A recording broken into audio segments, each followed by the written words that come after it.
This is the Eve Play, a HomeKit-enabled and AirPlay 2 device where you can connect your bookshelf speakers, soundbar, and other audio equipment and make them an AirPlay 2 destination. Then you can even automate those speakers and control them from the Home app with the Eve Play. Now, if you follow my channel, you know I'm big into smart home, and I have a ton of HomePods, Apple TVs, and Sonos speakers already as AirPlay 2 devices, which if you're not subscribed yet, take care of that. But you might have some bookshelf speakers or older soundbars that you want to be able to AirPlay to, and the Eve Play is the perfect device for that. Not only can you connect it to Ethernet for a more secure connection, but you can use the coax or optical connections and the RCA red and white to connect it to a variety of speakers. In the box, you get the Eve Play, plus they give you RCA cables in the box, which is nice, and the power cable, and it's super easy to add it to the Home app. Just add a new device, scan the HomeKit pairing code on the back, and now this AirPlay receiver will show up in the Home app, and you can also use it in automations. But more importantly, you can also send music, podcasts, whatever you'd like, through the speakers that you've connected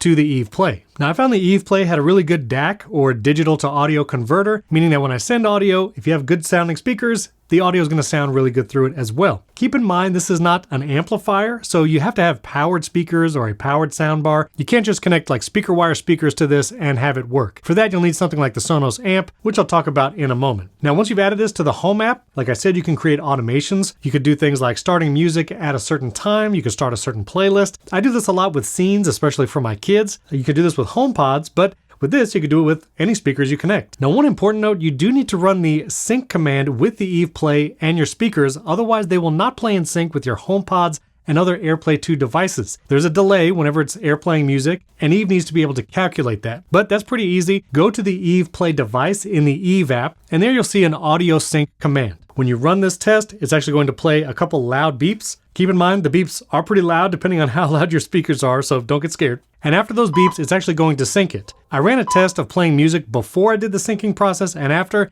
and it 100% makes all the difference. Before I ran the sync test, the audio was not in sync, you could tell very quickly. But after the sync test, I found it perfect. I played it with a pair of HomePods that I have here in the studio, and everything sounded great together. When you first pair it, you might notice that the controls are seemingly a little delayed, controlling my HomePods versus controlling speakers connected to the Eve Play. The HomePods are just faster to respond on the iPhone, whether I'm selecting the speakers or changing the volume. It might not be as fast as controlling your HomePods, but once it was connected for a few minutes, the speed was more on par with the HomePods. Now, like any AirPlay 2 device, you can group playing to the Eve Play and anything else in your home, like Sonos speakers, HomePods, Apple TVs, or other AirPlay 2 devices. And the Eve Play works great in all of those scenarios. I do like the design of it as well. Looks good next to receivers and other speakers, so kudos to Eve for the design on that. Now, this isn't the only option you have to make speakers an AirPlay 2 destination. Belkin has the Soundform Connect, which is about $100 and can make speakers AirPlay 2, but this only has an optical audio out and an 1/8" analog audio out. No coax and no RCA connection, so might not be as convenient. It does have USB-C for power, which is nice, but I've also heard that the DAC in this device is not as powerful or sounds as good as the Eve Play. The other option is the WiiM Pro AirPlay 2 Receiver.